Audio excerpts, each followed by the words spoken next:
Assalamualaikum warahmatullahi wabarakatuh. Alhamdulillahi rabbil alamin.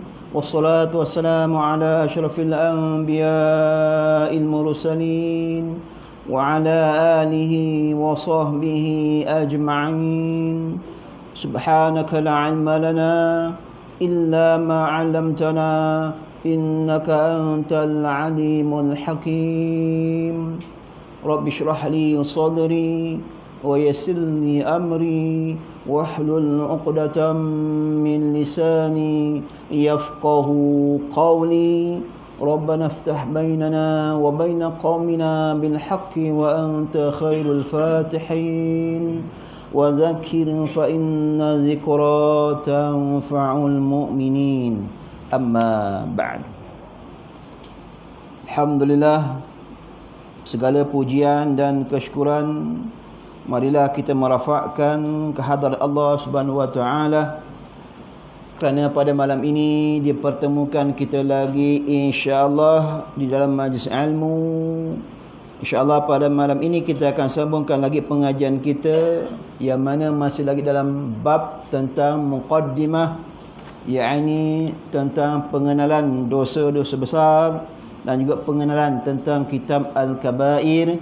InsyaAllah pada tajuk taubat daripada dosa besar, kita akan sambung pada kalimah perkataan perenggan hadis-hadis tentang beberapa amalan. InsyaAllah tuan-tuan, minta maaf minggu lepas tak dapat hadir sebab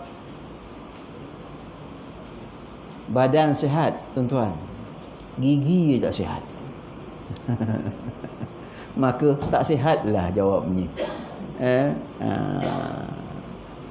Yang tampal dah terbuka dah.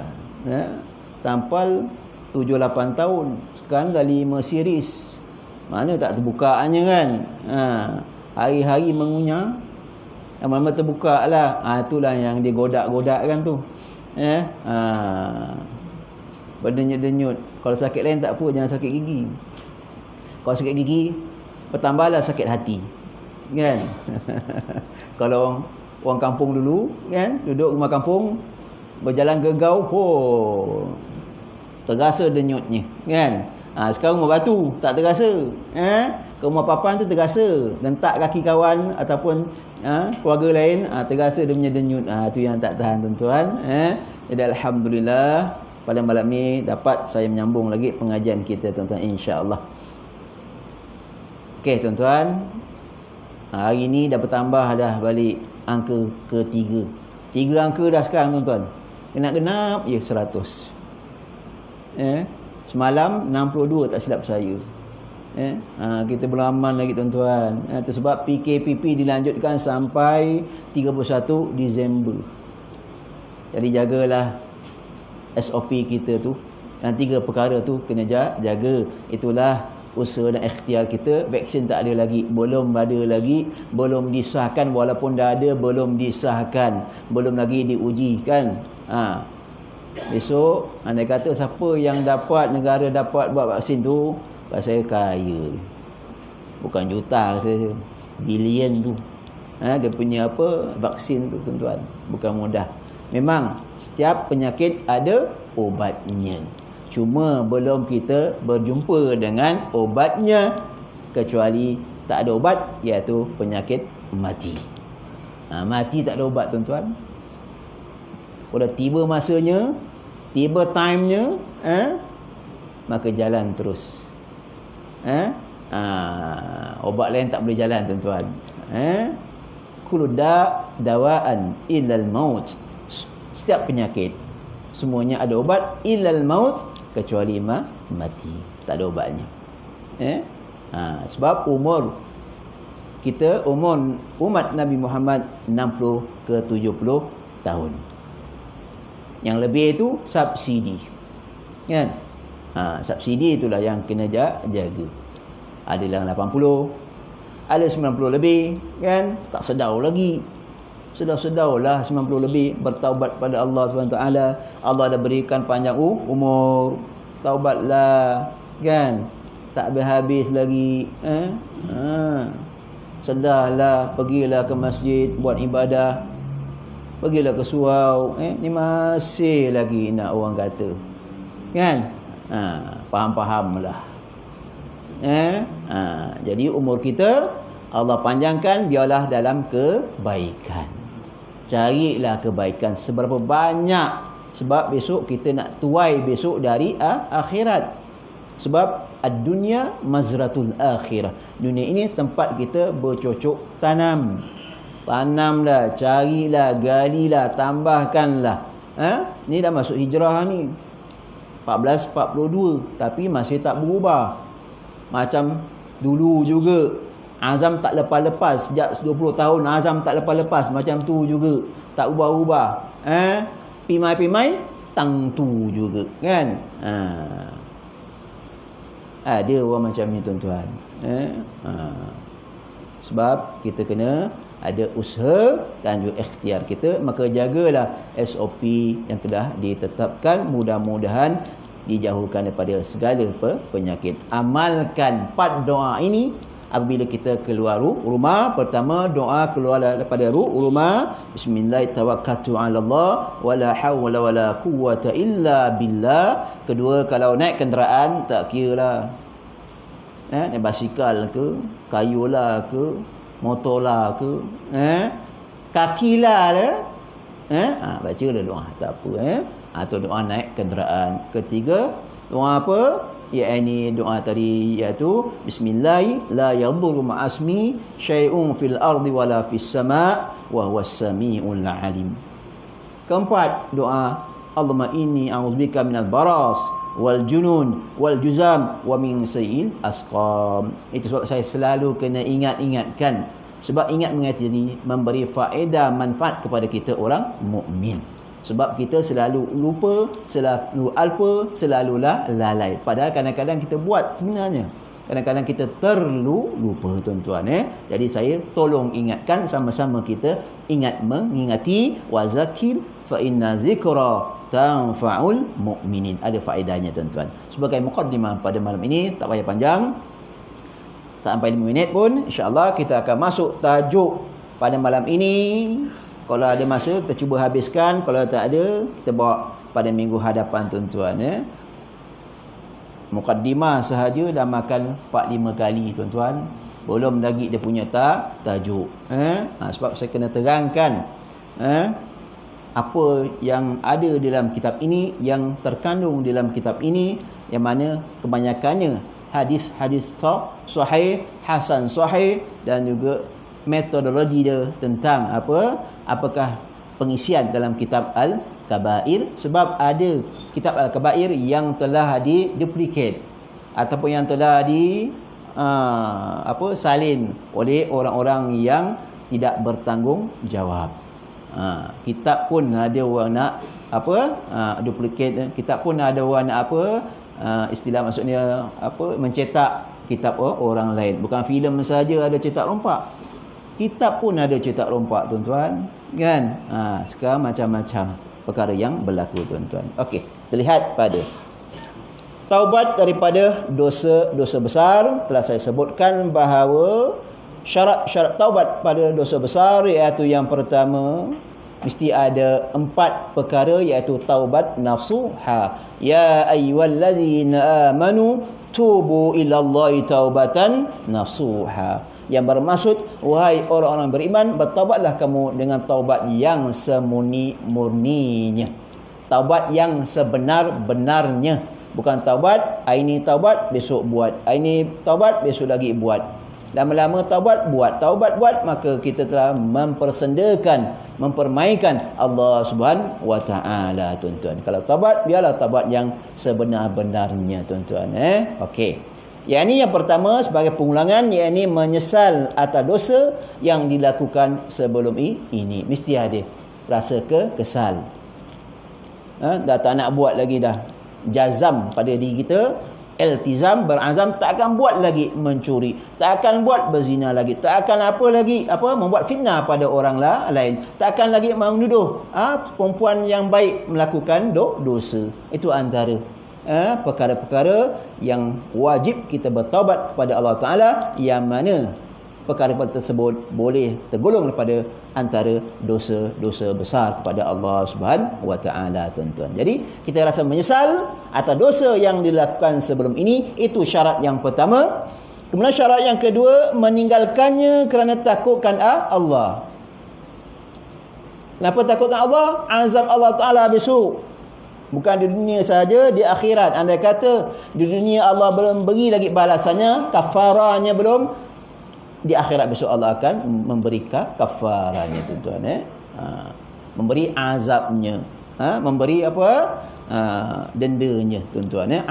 Azabnya, tuan-tuan. Andai kata Allah dah berikan di dunia, insya-Allah Allah dah berikan kafara kita di dunia, insya-Allah di akhirat besok Allah tidak beri lagi, Allah akan ampunkan kita, tuan-tuan. Itu yang kedua, meninggalkannya kerana takutkan Allah. Inni akhafullah, sesungguhnya aku takutkan azab Allah Subhanahu wa Ta'ala. Yang mana kita rasa takut tadi, kita tidak akan membuat segala perkara-perkara atau dosa-dosa yang dilarang oleh Allah Subhanahu wa Ta'ala, tuan-tuan. Okey, jangan buat lagi terus. Kemudian yang ketiga, berazam untuk tidak mengulanginya lagi. Ada keazaman, iltizam, tak nak mengulanginya lagi. Jangan buat terus. Habis, jangan buat terus. Okey, itu yang ketiga. Kemudian syarat yang keempat, jika ada hak yang berkaitan dengan manusia, hendaklah dipulangkan atau diganti. Andai kata tercuri ke, terambil ke, andai kata saudara tu minta diganti, maka kita wajib ganti. Ataupun saudara tadi dia redha, dia maafkan, itu tak apa, itu belakang cerita. Andai kata apa yang kita buatkan tadi, dia rasa perlu untuk diganti, perlu dipulangkan, maka kita pulangkan. Itu andai kata kita berdosa dengan manusia. Kita berdosa dengan Allah, Allah boleh ampunkan, boleh maafkan. Andai kata kita berdosa dengan manusia, andai kata manusia itu tidak mengampunkan, maafkan kita, maka tergantunglah dosa kita, tuan-tuan. Jadi kita ada dua, hablum minallah wa hablum minan nas. Ada pertalian kita dengan Allah, pertalian kita dengan manusia. Dengan manusia ni susah sikit, kan? Jadi dengan Allah mudah, dengan cara kita bertaubat nasuha. Dengan manusia susah sikit. Andai kata dia tidak redha, maka tak redhalah dia. Allahu akbar. Ini yang bahaya, tuan-tuan. Perlu kita jauhi, tuan-tuan. Ini 4 perkara sebagai pengulangan syarat-syarat untuk kita bertaubat, taubatan nasuha. Mesti ada 4 kategori ini. Mesti ada. Jangan lompong. Salah satunya lompong, tak boleh. Tak cukup syarat. Mesti 4-4 ni tepat, padat, mesti ada 4-4 ni syarat, mesti ada untuk taubat nasuha, tuan-tuan. Okey. Seterusnya, hadis-hadis tentang beberapa amalan atau musibah yang boleh menjadi kafarah dosa, pengampunan dosa, seperti solat 5 waktu. Ibarat solat 5 waktu ini, ibarat kita mandi 5 hari pula, 5 kali sehari. Bersih tak? Bersih, tuan-tuan. Ni ibarat dia. Terhindar, terhapus dosa-dosa kecil. Bukan dosa besar, dosa-dosa kecil. Kalau kita mandi pun pagi, petang 2, ataupun tengah hari 3 kali. Ni kita solat 5 kali sehari. Bersihlah kita pada dosa-dosa kecil. Kemudian solat Jumaat, antara Jumaat minggu ini, Jumaat yang akan datang pun penghapus dosa. Andai kata kita tidak melakukan dosa-dosa besar, dosa-dosa kecil kita dihapuskan oleh Allah Subhanahu wa Ta'ala, tuan-tuan. Begitu juga penyakit. Itu sebab kalau penyakit tadi, musibah penyakit tadi, sabar. Jangan marah Allah. Apalah, kawan aku umur 50, sehat dia, aku 50, dah ada 3 serangkai, 4 serangkai, berangkai-rangkai pun ada. Kan? Jantungnya, kenciman di darah tinggi, go outnya, baik tak go terus. Kan? Macam-macam ada. Sabar sebagai kafarah. Jangan sebagai apa ni, Begitu juga sebagai ujian pada kita untuk membersihkan dosa-dosa kita. Kadang-kadang orang sakit 4-5 tahun, terdampar saja, kan? Tak boleh bergerak semua. Sabar. Esok bila sampai ajal kematian, insya-Allah Allah permudahkan, insya-Allah. Jangan risau tuan-tuan. Sebab Allah dah hapuskan dosa-dosa kita, bersihkan diri kita tuan-tuan. Jadi kena sabarlah. Padahal kita ni banyak dosa, tak perasan. Tak terjangkau dosa kita. Hari ni apa dosa kita tahu. Dosa mata kita ke, dosa lidah kita ke, pergi mengetir, cerita pasal orang apa, keburukan orang. Itu dosa juga, fitnah. Tak perasan. Mana kita perasan? Cakap kita pun kita tak perasan. Dosa lidah ni banyak, dosa lisan banyak tuan-tuan. Kadang tak perasan. Satu hari tu berapa kita dah buat dosa, kan? Jadi itulah pengampunan Allah. Bertahun-tahun kita sakit untuk kita kafarah, penghapus dosa-dosa kita tuan-tuan. Sabar, kena banyak sabar tuan-tuan. Kadang sakit bertahun-tahun baru meninggal sebab Allah dah hapuskan dosa-dosa dia. Sebab Allah tak zalim. Allah tak zalim pada hamba-hambanya tuan-tuan. Percayalah. Itu Allah berikan kemungkinan satu ujian, kemungkinan untuk menghapuskan dosa-dosanya tuan-tuan. Itu dia. Boleh insya-Allah tuan-tuan. Okey. Penyakit dan sebagainya akan menghapuskan dosa-dosa kecil. Solat tadi, hatta mengambil wuduk pun ibarat jatuh air wuduk tadi, penghapus dosa-dosa kecil kita tuan-tuan. Allahu akbar. Sebab kita nak kenal apakah dosa kecil, apakah dosa besar. Dosa besar ni hampir 70 lebih dosa-dosa besar. Dan juga ada dosa-dosa yang boleh menghampiri ke tahap dosa-dosa besar. Akan kita belajar di ujung sekali tuan-tuan. Yang kepastiannya ada 70 lebih dosa-dosa besar tuan-tuan. Okey.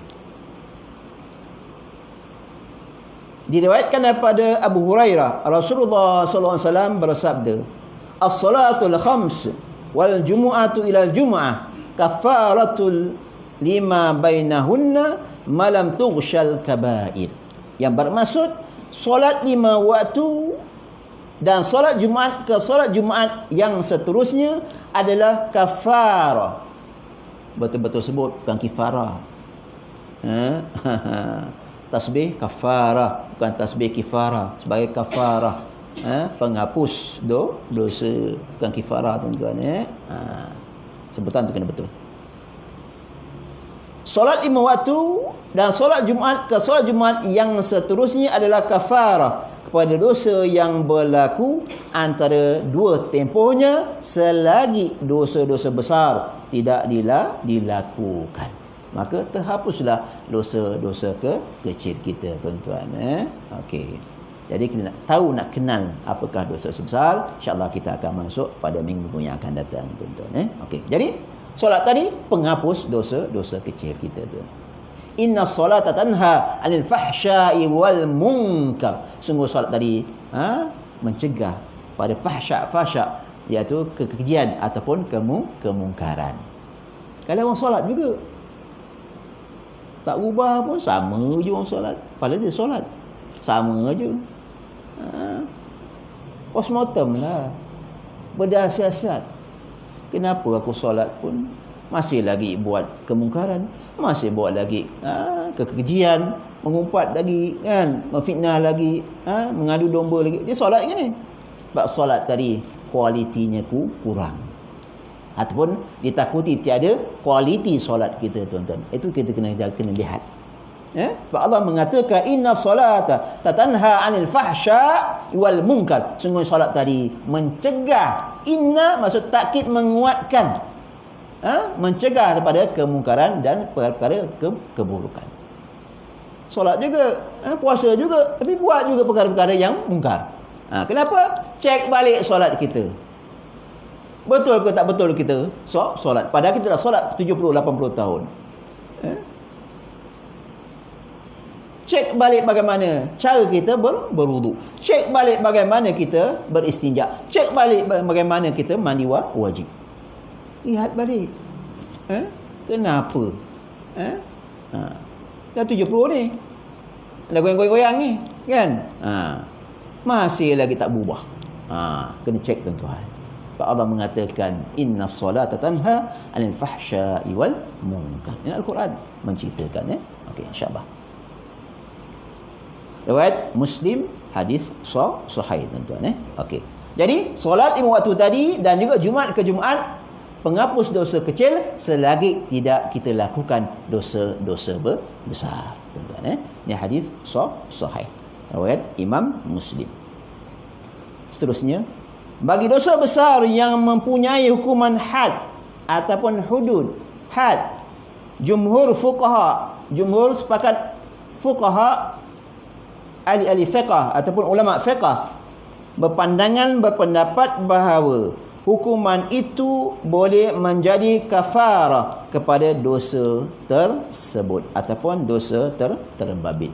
Contoh hukuman had atau hudud iaitu mencuri, berzina, kemudian apa lagi? Ada akan disebutkan dalam hadis di bawah ini Kalau mencuri tadi, potong tangan. Wasariqatu faqta'u aydiyahuma. Pencuri lelaki, pencuri perempuan, maka hendaklah dipotongkan tangannya. Bukan saja potong. Curi ya, potong tak. Islam bukan macam tu. Siasat dulu, tengok dulu, lihat dulu. Betul ke dia mencuri? Ada saksinya. Begitu juga perempuan kalau berlaku zina. Mesti ada saksinya. Mesti ada buktinya, kan? Bukan pakai hentam kromo tak. Islam bukan macam tu. Penyaksian. Hatta kat benda sulit tu pun sebagai saksi. Kalau zina sebagai saksi benda sulit tersebut. Itu penyaksian tuan-tuan. Harus boleh dilihat pada mereka yang tertentu tuan-tuan. Itu hukum Islam. Itu dia tuan-tuan. Okey. Jadi bagi dosa besar yang mempunyai hukuman had, jumhur fuqaha berpandangan bahawa hukuman itu boleh menjadi kafarah, penghapus dosa kepada dosa terbabit. Sebab dia dah dapat dia punya hukuman di dunia lagi. Potong tangan. Kemudian kalau perempuan azaniyatu wazani, perempuan yang berzina, lelaki berzina, maka sebutan dah 100 kali. Dia dapat hukumannya. Jadi ini sebagai penghapus dosa dia di dunia lagi, insya-Allah. Maka di akhirat besok dah tak ada lagi hukuman lagi, insya-Allah tuan-tuan Sebab dalam hadis menjelaskan, insya-Allah saya akan bacakan. Ubaidah bin As-Samit meriwayatkan bahawa Rasulullah sallallahu alaihi wasallam bersabda kepada para sahabat yang turut bersamanya,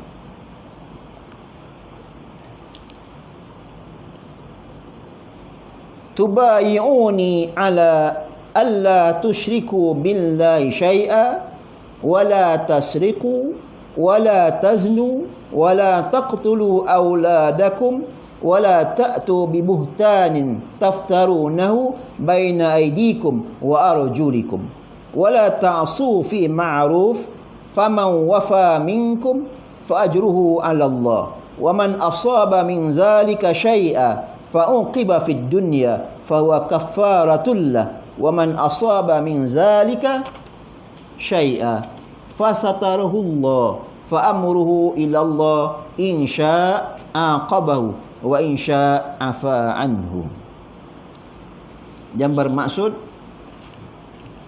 berbai'ahlah, maksudnya berjanjilah kepadaku untuk kamu tidak mensyirikkan Allah dengan sesuatu, iaitu dosa yang paling besar antara dosa sebesar yang paling besar, iaitu asyirku billah wal isyraku billah, iaitu yakni menduakan, menyekutukan, mensyirikkan Allah Subhanahu wa taala. Tidak mencuri, tidak berzina, tidak membunuh anak kamu, tidak membuat tuduhan dusta yang direka-reka oleh kamu sendiri, dan tidak derhaka terhadap suatu kebajikan. Sesiapa daripada kalangan kamu yang dapat melakukannya, maka urusan ganjaran pahalanya diserahkan kepada Allah Subhanahu wa taala. Andai kata kita tak melakukan syirik pada Allah, tidak mencuri, tidak berzina dan sebagainya, maka semua urusan itu adalah pada hak Allah Subhanahu wa taala. Diserahkan pahalanya kepada Allah Taala. Allah sahaja yang memberi ganjarannya. Sesiapa yang melakukan suatu perkara daripada semua itu lalu dihukum di dunia, maka hukuman tersebut adalah kafara baginya. Kalau dia mencuri, dah potong tangannya, jadi sebagai kafara penghapus dosa, insya-Allah di akhirat besok dah tak ada lagi. Ataupun kalau dia berzina tadi telah disebat 100 kali, maka di akhirat besok dah tak ada lagi dah. Itu semua kehendak Allah Subhanahu wa taala berdasarkan hadis tersebut, iaitu riwayat Al-Bukhari. Sesiapa yang melakukan suatu perkara daripada semua itu lalu Allah menyembunyikan, yakni tidak dihukum di dunia, maka urusannya terserah kepada Allah. Masuk di sini tak ada hukuman lah. Di dunia tak ada dihukum lagi. Walaupun dia mencuri, sah dia mencuri, walaupun sah dia berzina, tak ada hukuman di dunia, maka lihat di akhirat besok. Kemungkinan di akhirat besok Allah hukumkannya. Tuan-tuan, okey. Maka urusannya terserah kepada Allah. Jika dia kehendaki, dia boleh menghukumnya di akhirat. Jika dia kehendaki juga, dia boleh mengampuninya. Itu sifat harus. Kita terbelajar dulu kan tuan-tuan. Sifat harus bagi Allah ada satu. Sama ada menjadikan satu ataupun tidak menjadikan satu. Begitu juga. Sama ada nak menghukumkan seseorang ataupun tidak menghukumkan seseorang. Sama ada nak masukkan seorang itu ke dalam syurga atau masukkan ke dalam neraka. Semuanya itu hak Allah Subhanahu wa taala, kita tidak boleh pertikaikan. Kemungkinan ada sebab musababnya kenapa Allah buat demikian. Begitulah yang ni perkara tersebut. Anda kata hukuman tadi tak dilakukan, tak dilaksanakan di dunia, insya-Allah besok akhirat akan didapat hukumannya. Kemudian terserah pada Allah sama ada nak menghukumnya ataupun untuk mengampunkannya. Anda kata dalam dunia dia tak laksanakan hukuman, maka di akhirat besok tidak ada lagi. Ini maksud ataupun pengertian matan hadis ini, pengisian intipati pada hadis tersebut. Iaitu daripada riwayat Al-Bukhari, iaitu hadis sahih tuan-tuan. Okey, ala kulli hal, anda kata kita telah dapat ataupun telah lakukan hukuman di dunia, maka di akhirat besok Allah tidak hukumkan lagi.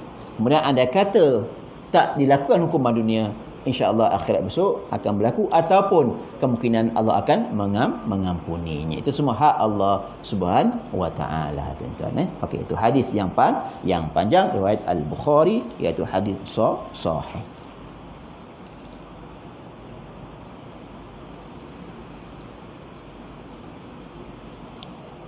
Seterusnya kitab Al-Kabair karangan Az-Zahabi. Az-Zahabi terkenal sebagai seorang ulama yang pakar dalam bidang hadis. Az-Zahabi ini seorang ulama yang pakar rujuk tentang hadis tuan-tuan. Okey. Karyanya yang ulung sentiasa menjadi rujukan dunia Islam, terutamanya para penuntut ilmu. Kan saya sebutkan bahawa ramai dia punya anak muridnya, dan dia pun ramai tok gurunya. Hampir serata dunia ia menuntut ilmu, dan ramai penuntutnya.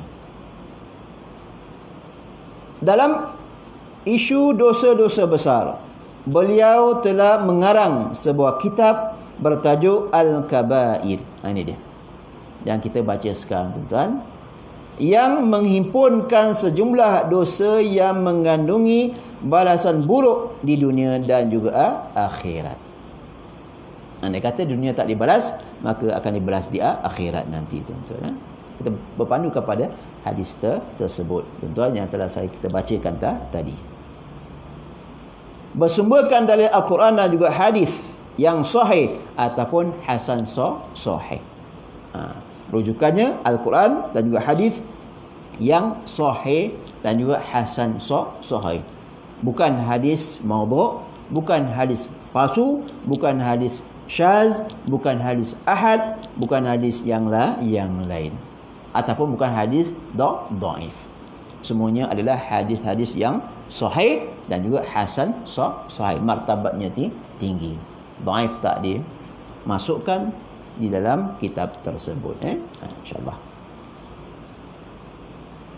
Menurut pentahqiqnya, yakni yang menguatkannya ataupun yang mentahqiqkan kitab Al-Kabair, iaitu Syekh Muhyiddin Misto, kitab yang ditulis oleh Az-Zahabi ini menonjolkan ketinggian disiplin ilmu beliau. Yang mana hadis-hadis semuanya daripada Al-Quran dan juga hadis-hadis yang sahih dan juga hasan sahih. Tak ada hadis-hadis yang dusta, hadis-hadis yang ahad ataupun hadis-hadis yang palsu, tuan. Okey. Tidak meleret dan jauh daripada hal-hal yang meragukan. Jadi masuk di sini semuanya bertepatan dengan Al-Quran dan juga hadis-hadis yang sahih. Itu dia. Jadi kita belajar ni besok bukan cerita-cerita yang cerita, bukan hikayah. Semuanya adalah benar, berpandukan daripada Al-Quran dan juga hadis-hadis yang sahih. Hampir 75 dosa-dosa besar datang daripada Al-Quran dan juga hadis-hadis yang sahih, tuan-tuan. Tidak meleret dan jauh daripada hal-hal yang meragukan. Sebab dia seorang ulama daripada mazhab Imam Syafi'i rahimallahu ta'ala wa antum, tuan. Okey.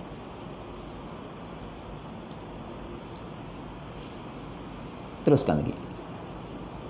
Al-Kabair Al-Kubra yang tidak wujud. Itu dia. Ada mengatakan ada dua kitab, Al-Kabair Sughra, Al-Kabair Kubra. Sughra tu kecil, Kubra tadi besar. Sebenarnya tak ada, dia satu saja. Dia tak ada kubra ke, tak ada sughra pun tak ada. Al-Kabair sahaja. Ini saya kata diciplak. Ataupun duplikat ataupun dicetak oleh orang yang tidak bertanggungjawab. Kitab pun ada cetakan rompak.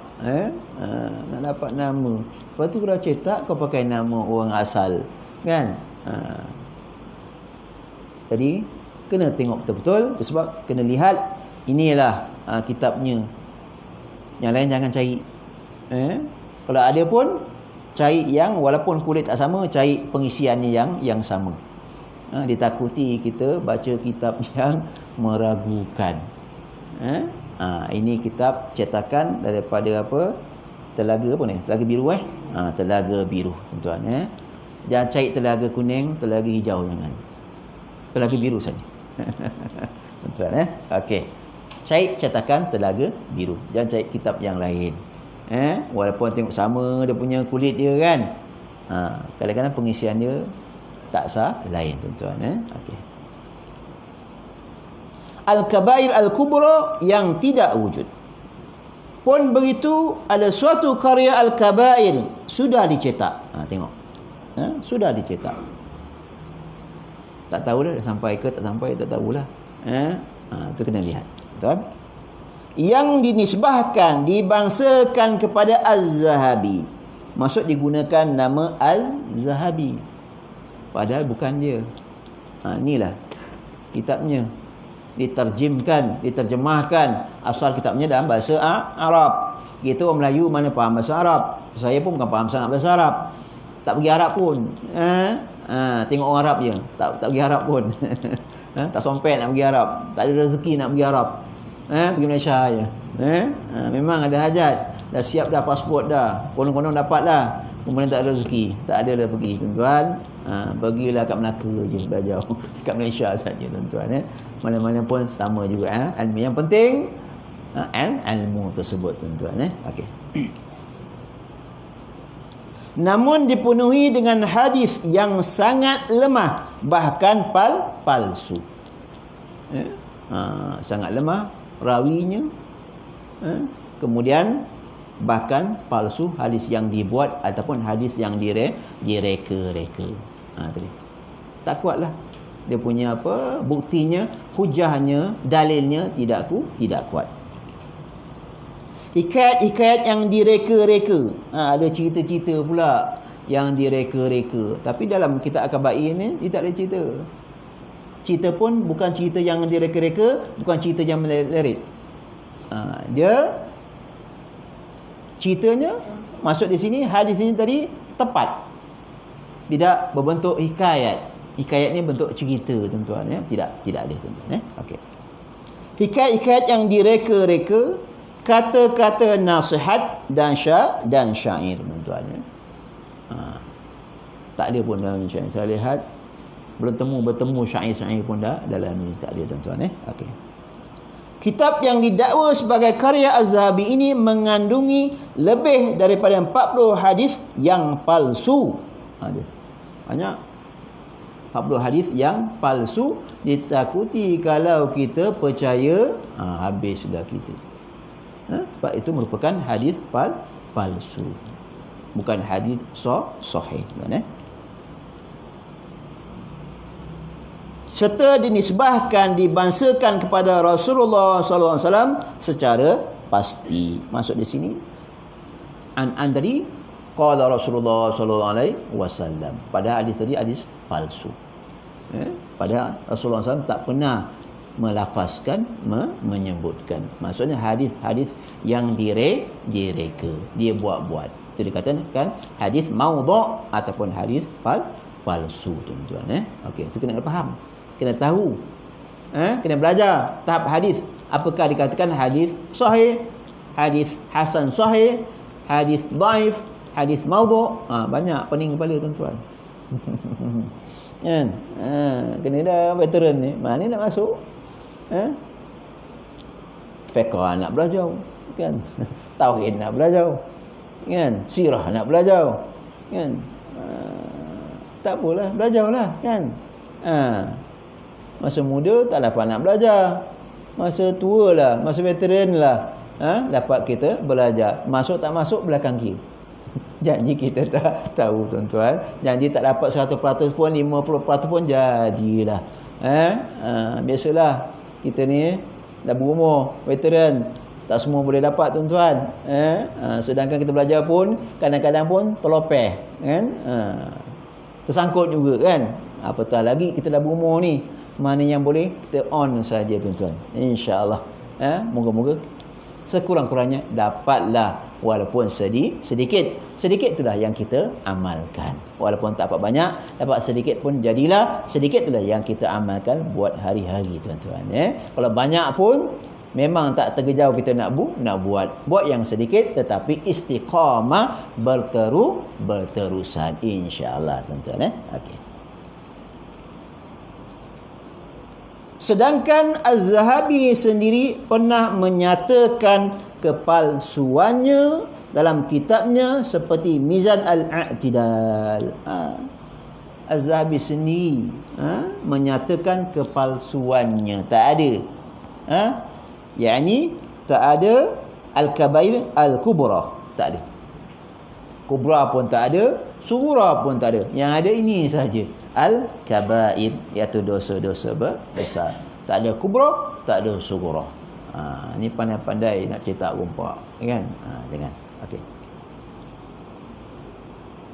Malah mengkritik Al-Hakim dan perawi lain yang meriwayatkannya dalam karangan mereka. Inilah kemungkinan yang meriwayatkan ni merupakan perawi-perawi yang dusta, ataupun memang dibuat-buat, ataupun direka-reka orang-orang yang tidak bertanggungjawab. Itu dia. Jadi mesti ada kepastian. Kita nak belajar kitab, lihat dulu kitab yang sebetulnya, yang sebenar-benarnya itu kitab. Kemudian kita lihat juga guru-gurunya. Lihat juga penceramah-penceramahannya. Tengok, kan? Paling penting dia bermazhab Imam Syafi'i rahimallahu ta'ala an, tuan-tuan. Sealiran dengan kita, ahli sunnah wal jamaah. Itu yang penting. Kalau kita lihat lain macam je, janganlah. Kadang-kadang begitulah. Kalau kita lihat mula okey, kemudian Menyeleweng sikit. Janganlah tuan-tuan. Ditakuti. Bukan kita cakap. Ditakuti. Ditakuti tuan-tuan. Okey.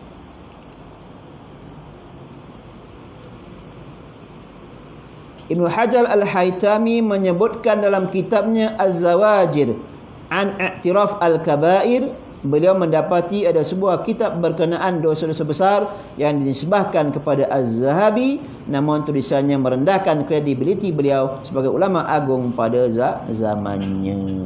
Itu dia. Maksud di sini ada juga kitab-kitab yang lain yang menisbahkan kepada Az-Zahabi padahal bukan karangan Imam Az-Zahabi, tuan-tuan. Ini dikatakan kitab yang palsu, iaitu yang telah diduplikat ataupun yang telah dicetak rompak. Itu bahasa kita sekarang, tuan-tuan, supaya kita lebih faham. Jadi inilah yang sebenar-benarnya kitab Al-Kabair, tuan-tuan. Dia kitabnya ringkas, padat, berdasarkan dari Al-Quran dan juga hadis-hadis yang sahih dan juga hasan sahih, tuan-tuan. InsyaAllah cukup sampai di sini. Kita akan sambung lagi pada minggu-minggu yang akan datang. Apa yang baik datang pada Allah Ta'ala, yang buruk itu datang daripada kelemahan, kedhaifan diri saya sendiri. Al-Fatihah. A'udzubillahi minasyaitonir rajim. Bismillahirrahmanirrahim. Alhamdulillahi rabbil alamin arrahmanir rahim maliki yaumiddin. Iyyaka na'budu wa iyyaka nasta'in. Ihdinas siratal mustaqim. Siratal ladzina an'amta 'alaihim ghairil maghdubi 'alaihim waladdallin. Amin.